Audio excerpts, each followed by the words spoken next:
Okay ra mo dire tugnaw. Bugnaw ra dire, bugnaw. Bugnaw ha. Ismail lang mo ha. Kay nag-video ra ko dire. Uy, naa mo na ning. Okay ra mo diha. Dito murag init kay dito. Murag pabor ninyo dire ba? Pwede. So paabot-abot lang sa mo dire ha. So okay ra mo picturean, di ra mo malain. Paabot-abot lang mo. Kaya nag-worship pa man.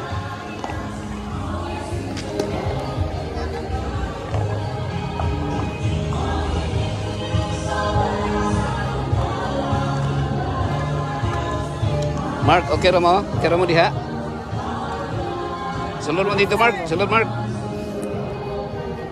Congrats ha. Lari-lari pa man pa, Pastor. Ha? Okay ra mo, video ko sa inyo ha. Ismail lang, Ismail. Okay ra mo din ha? Napa may lingkuranan siguro dito? Ha? Ismail lang mo ha?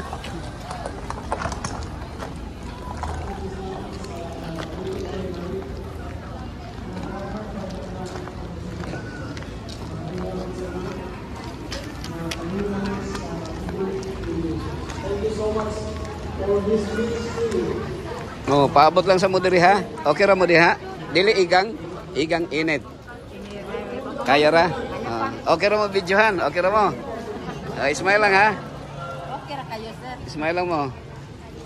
Kinsa may alas 5 na abot, alas 5 sa buntag. Uy, daghan-daghan din no. Sige, pagkakuan kay ang lista to ara siguro dito, lista. Paglista ang tulit lang. Oh, inig ko na. Anak ka palista na ang tulit. Alas 5 pa mo. Paabot lang sa mo dire. Madungog ba? Dungog. Pero hinay no? Kara sige. So lang sa. So pa iwa pagkalingkod dito. Kulang atong lingkuranan di.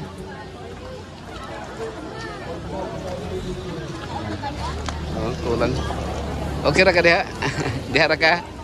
Sulod dire. Sulod. Sige.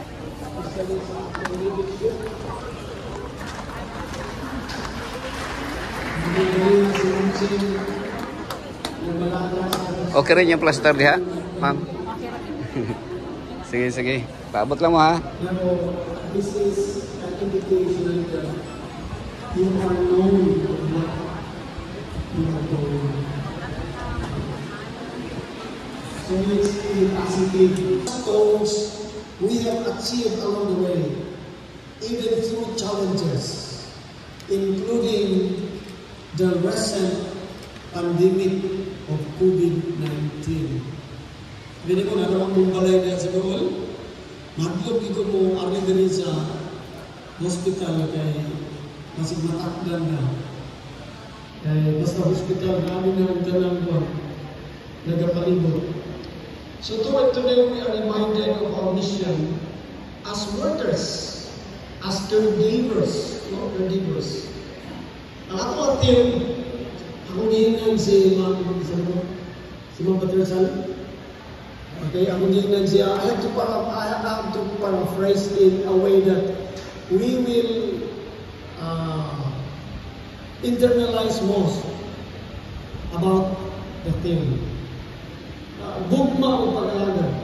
But I make it so plain. Gugma sa pag-alaga. Gugma sa pag-alaga sa komunidad.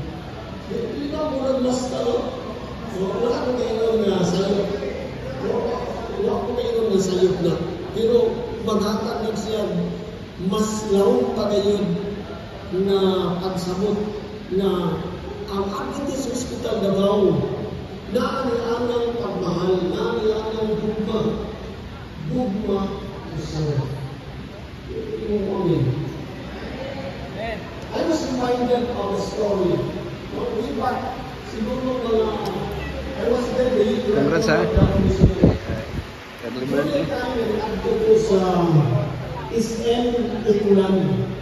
kailangan ko ipalit string. So nato ko iskan suko ko ipalit ng string. Dito sa may ground floor, natin na ang kanang mga instruments. If you can understand the number, visualize it. Plus, nakakalit ang attention when some people shouting na na-spirit nila magpapaklipa. Ang singing nila, bata! Dito sa second floor. Kaya ang bata, kamo na yung mga anak, ang mga bata, luwag ka na, siguro ang edad na ito, mga 3 to 4 years old. Means kay sakay sa skater, nadala siya sa flow sa skater, dunay usa ka tawo nga minlabay o nga diha di siyang tungod, nahulog ang bata, iyang gisalo ang bata. Kaya bitaw magsalo bitaw ka ng murag kasi nga na nagula, maglabay-labay dito. Ha? Throwing, no? Gisalo niya and swing. Huwag kita isang bata. Dead of the odd. Doon ay babae, papakan ang ganong tao, papakan siya. Papakan, di kayo tanan. Then, eventually, doon ay babae nito nakiki ay, may ito babae, murag si yin-yin ka na ko. Dahil siya nga, unsa di ay, sukuman sa mga tao. Yung asawa siya, ikaw kadangag ka, ikaw mama ni. Naunsa di akong anak. Pagkadangag ngayon, kasuko kayo yung mga tao sa iya. But mind you, my dear fellow